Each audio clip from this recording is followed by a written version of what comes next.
Greetings, fellow humans. This is Bad Mark with MacTech, and today I'm bringing you into my mess. Actually, I thought I was recording, and it turns out I wasn't. I need to pay more attention to the little lights. So today I'm actually finally getting around to this Blumen. This is the NK Novelties 87 entry edition, but this is batch 1, and basically they had sent these out without the washers on the screw-in stabilizers, and so that's what they've changed for revision 2. They've added washers, but they had batches of these on sale. They started going down. I think I got mine for $75, plus I had a 10% off, so with shipping and everything, it came out to roughly $70 something, which wasn't a bad deal because I do paid with shipping $140 for the other one. I use this as my daily, and just to be clear, that's kind of a misnomer because I have about 5 workstations that I float around from. It's on my main workstation, so it gets probably the most use, but it's not the only one I use, but it is currently my daily driver and has been for a while. I mean, I switch it out here and there, but I keep coming back to this one. Now, the other one that I have is beige. I got a very retro, I've got the MT3 caps on it, the WTTY, no, not WTTY, another one, the gray and black one, I can't remember. Anyway, I did no mods to that. Actually, that's also batch 1, and I didn't even replace I didn't even add, actually, washers to that one, which is what I'm going to do once I get this one built. But I figured, I mean, don't get me wrong, I love how the other one sounds. It's not the loudest. It doesn't create that much. I mean, it's a well padded, board. You really, there's no need to put any silicone because it has a nice pad. It has a nice pad between the plate and the PCB. It has a PC plate, which I love. So really the only mods that I'm going to be doing to here, the stabilizers are fine. Now granted, I did come across one stabilizer that was already installed that had a strip screw. Like literally it fell out. I was like, where does that screw belong? And I finally, I saw it and I'm like, oh, it must have came loose. But then I tried to screw it in and I realized that this screw is stripped. And you can see the end of it. It's just, it wouldn't lock in. So I had to replace the stabilizers. Thankfully, I had some nice aftermarket ones. The clear ones I had, this came with a couple of extra of the 2U.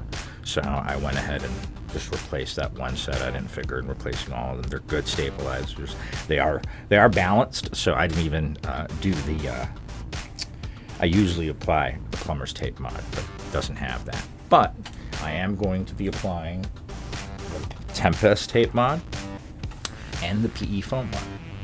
That's really the only thing that I think this board needs, and I think I'll get a little bit more pop out of it and a little bit more enjoyment. I am going to be switching it up, though. I'm going from, I started as a clicky guy. Then I was linear gang for a good majority of this hobby. Lately, I've been tactile. I found, once I found the U4 and the U4T, kind of changed my idea. Plus, the only impression I had of a tactile up until then was a brown. So I thought, I'm like, why? Anyway, long story short, I've been tactile guy for a while. I have Frankenswitch in my current one. It's actually, I don't know what I named it, but it's using the housing of an NK cream and the stem of a Akko sponge. So it's a tactile. Though it's a very light tactile, it does have a pop. But I'm going to be changing these out with these Texi Blue. I got these from Ringer Keys. They're a special run. Porcelain Blues, that's what they're called, Porcelain Blues.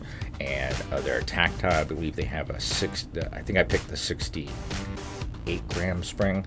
The heavier weight spring they have in 2 choices. They're very smooth, linear.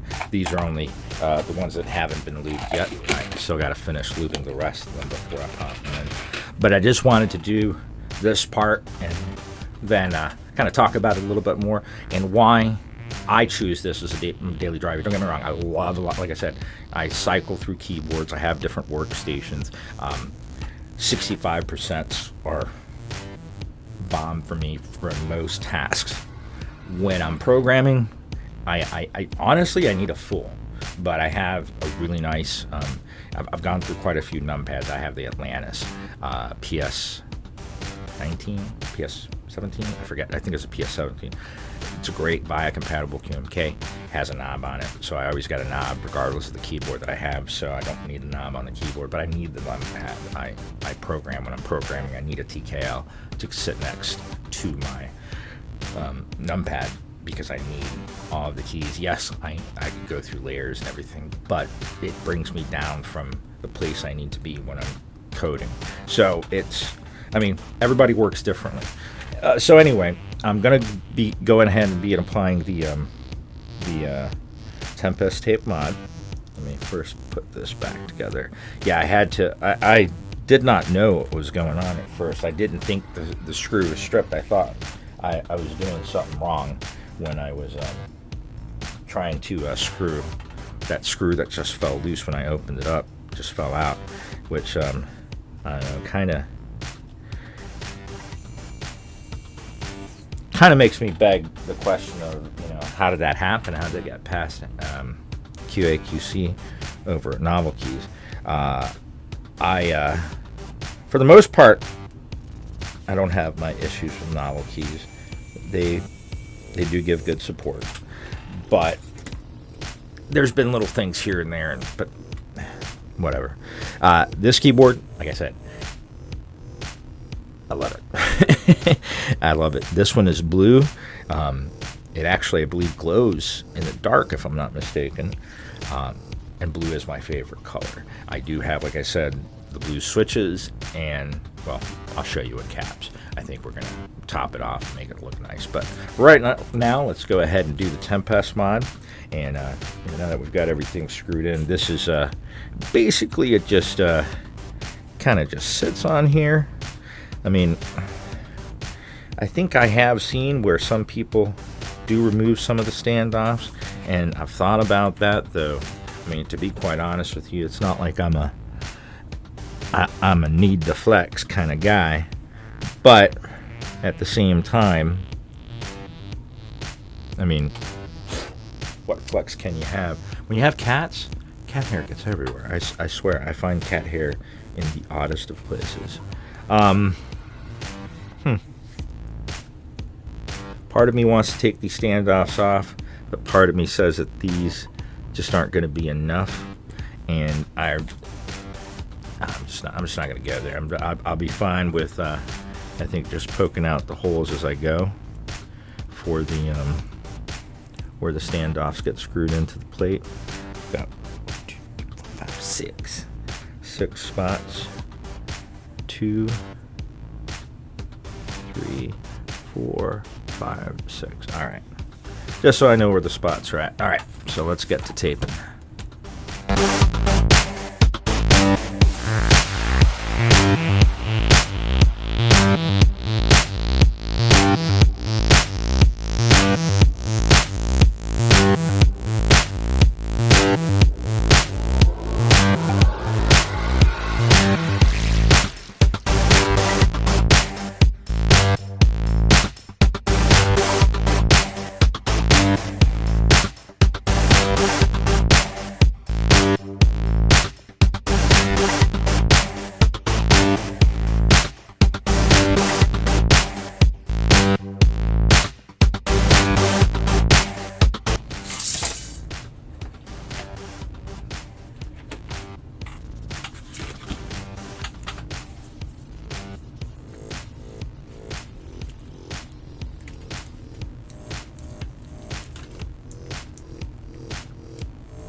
Just wanted to do a press fit real quick, just to make sure that that tape around where the studs go didn't need to be cleaned up. I didn't think it would.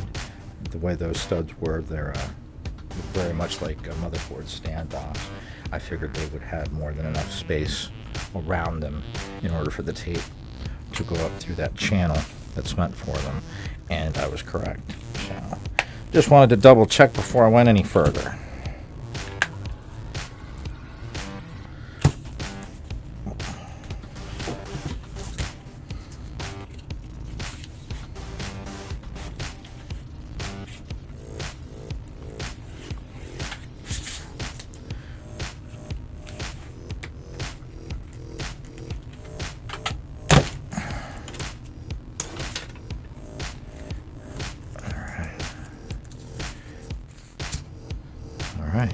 Now we're in place.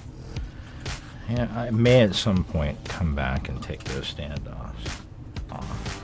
But the thing is, it's just, I don't think there's enough holding this in place. I mean, there's one thing flex, there's another that's breaking the PCB. Alright, so now I'm going to go ahead and apply the PCB. I think I have enough. Let me see. 6, there's 24 in each one. 48. 2.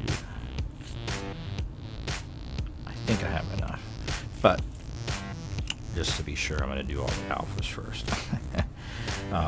This is basically like doing the PE foam mod, but I wanted to do it just a little cleaner. And I thought this would be a little cleaner than just cutting out a piece of PE foam, so let's go ahead and apply these.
Alright.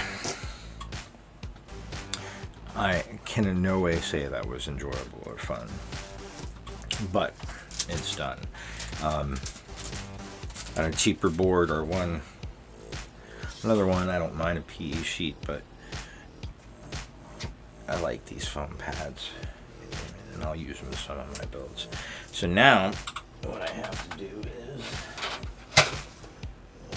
finish lubing these switches.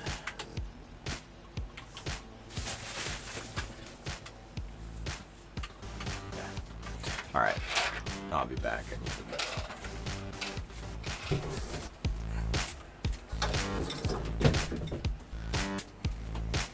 Alright, I've got these switches lubed, and I'm going to go ahead and pop them on in.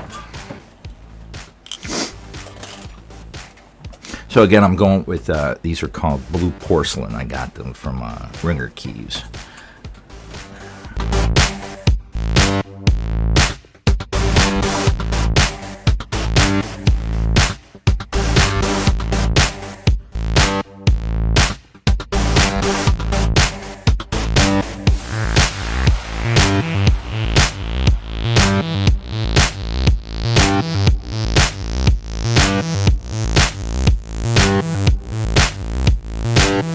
Alright, now let's go ahead and shut her up. Close her up, I should say.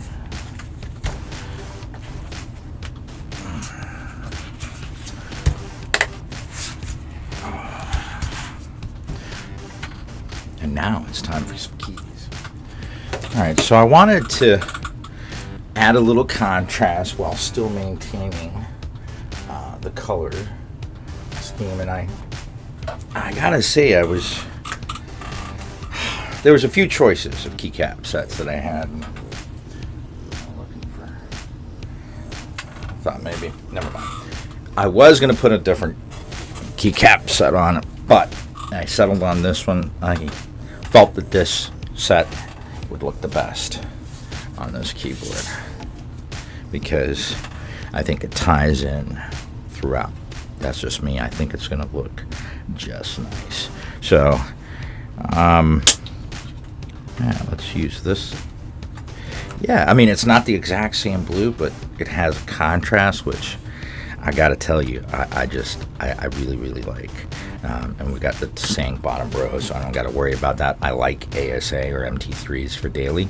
ASA, SA, MT3. So this meets my my needs. So let's go ahead and load her up.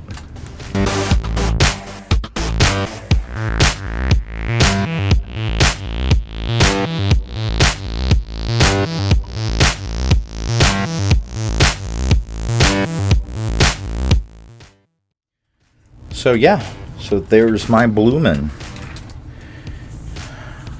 My Miami neon Blumen, midnight Blumen. I love it. This is pretty. So what I'm gonna do is I'm gonna go ahead and bring out my current daily driver, which is just a beige version of this, but it's completely stopped. I literally took it out of the box and put some switches and caps on it and went to town. So that one is stock, and this one, I mean, we've only done minor modifications. And now, granted, the other one does have one of my Franken switches, a tactile switch, but so it's not going to be a one-to-one comparison. But just to kind of give you some sound differences, and then let's see what this one sounds like. All right, sounds good. Until the next transmission, keep calm, keyboard on.